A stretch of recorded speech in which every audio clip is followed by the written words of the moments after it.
Turma do propósito, e aí, meu irmão, tudo bem? Um capítulo da Bíblia todos os dias, orar todos os dias e aplicar a Bíblia em nossas vidas, tentando mudar, são os objetivos do nosso grupo Propósito. Quero convidar você para estar conosco às 3 horas da manhã. Nós temos o nosso encontro, um encontro marcado, 20º dia do nosso encontro, dos 25 dias que nós propusemos orar, clamar ao Senhor, jejuar, colocar diversas causas. Nós temos pedido pela saúde da minha filha e outros pedidos, você pode fazer os seus também ali durante a live. E se quiser fazer antes, é só procurar aí o João Luciano entre os administradores do grupo. Mande para ele o seu pedido e nós vamos estar orando por você. Vamos lá no Salmo 100, Salmo de ingresso ao templo.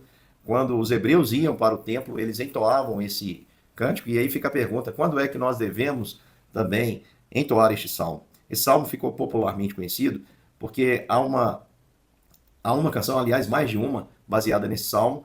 E as músicas, por isso o livro de Salmos também tem essa finalidade, né? Aqui estão as letras, mas na verdade isso é um cancioneiro hebreu, um inário hebreu, uma harpa dos hebreus, né? Assim como a harpa cristã funciona para muitos crentes, o inário novo cântico como uma coleção de hinos, né?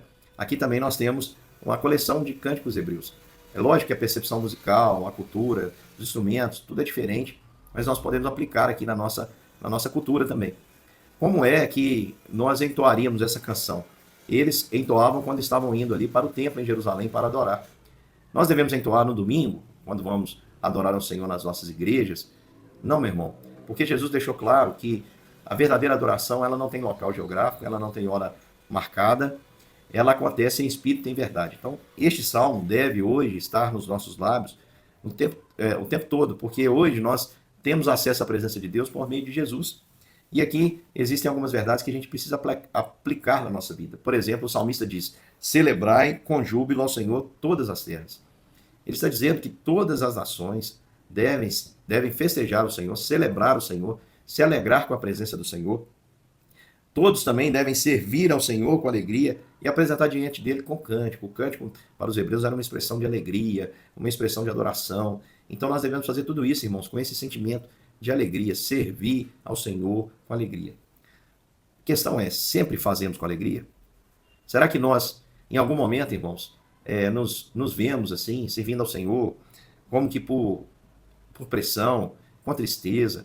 Não pode, irmão. Se nós temos esse sentimento, precisamos orar, pedir a Deus para mudá-lo, porque o nosso serviço só é aceito se nós o fazemos com alegria. Nós não temos nenhum motivo, meu irmão, para não celebrarmos o Senhor, porque o Senhor é fiel e nós temos experimentado o seu cuidado. Por mais que nós tenhamos as provações, nós precisamos reconhecer que o pastor das nossas almas cuida de nós. Aqui no versículo 3, o salmista diz, sabei que o Senhor é Deus, o Senhor é Deus, o Senhor é Deus. O Rei do universo, aquele que tem toda autoridade, o soberano, é Deus. E ao mesmo tempo que ele é Deus, ele é pastor. Ele diz, e nós somos o seu povo e rebanho do seu pastoreio.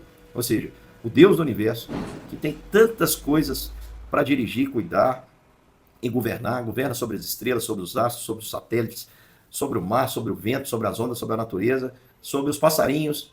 Mas esse mesmo Deus escolheu, apesar da sua grandeza, cuidar de nós como um pastor cuida do seu rebanho. Ele cuida das nossas particularidades. Ele é um Deus que governa sobre tudo, mas é ao mesmo tempo um Deus pessoal, ao qual nós podemos confiar as nossas menores e mais simples necessidades, porque ele é um pastor atento e cuida do seu rebanho. E aqui o salmista continua dizendo, já que assim entrai por suas portas, com ações de graças e nos seus atos com hinos de louvor, render-lhe graças, bendizer-lhe o nome. Essa deve ser a nossa postura, irmãos. Irmos até o Senhor, por meio de Jesus, e entrar na sua presença, sempre com gratidão no nosso coração, antecipadamente, ainda que haja provas, ainda que haja lutas, ainda que haja dificuldades, ainda que nós precisemos de muitas coisas aos nossos olhos, ainda que as circunstâncias não sejam favoráveis, nós precisamos entrar na sua presença com hinos de louvor, com gratidão no nosso coração, e bendizer o nome, dizer que o Senhor é bom, e a sua misericórdia dura para sempre, de geração em geração a sua fidelidade.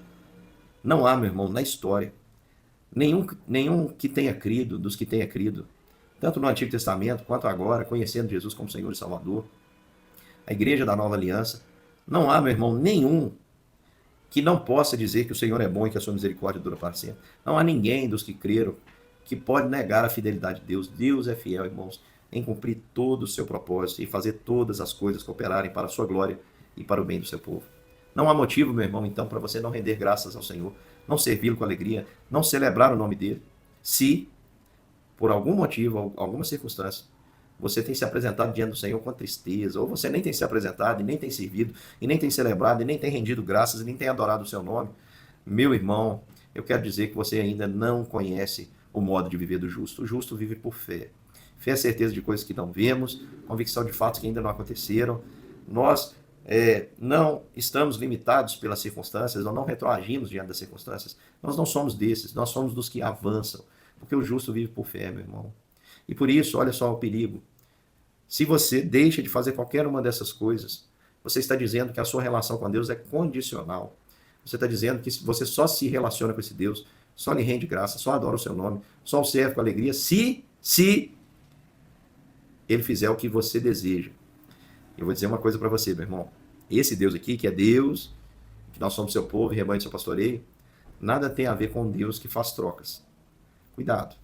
Porque na Bíblia tem alguém que exige adoração em troca de algo. Nós somos chamados, meu irmão, para parecermos com o nosso Deus, com o Senhor Jesus. Não podemos parecer com o diabo. É o diabo que disse para Jesus certa vez: isso tudo te darei se prostrado me adorares. Muitas vezes nós parecemos com o diabo quando nós colocamos condições para vivermos a vida que o Senhor deseja, condições para celebrarmos, condições para adorarmos, condições para mantermos a comunhão, e que se não for assim não dá. Cuidado, meu irmão. Não ignore isso. Viva por fé, antecipadamente, antes de ter resposta, antes de ter a sua oração, a sua petição colocada diante de Deus. Renda graça, celebre ao Senhor, sirva com alegria ao Senhor. Faça isso, meu irmão. Mesmo que Deus te contrarie, mesmo que Deus não dê a resposta que você espera, apresente-se diante do Senhor em adoração e celebre o nome daquele que é fiel e que a sua fidelidade aos seus planos, seus projetos, seus propósitos duram para sempre. Duram para sempre. Essa é a segurança que nós temos na nossa salvação e na direção da nossa vida. Portanto, fica aqui esse convite para celebrar o Senhor com alegria, servi-lo com alegria e adorá-lo de todo o coração, em espírito e em verdade. Grande beijo, meu irmão. Amanhã estamos juntos para mais um capítulo das Escrituras.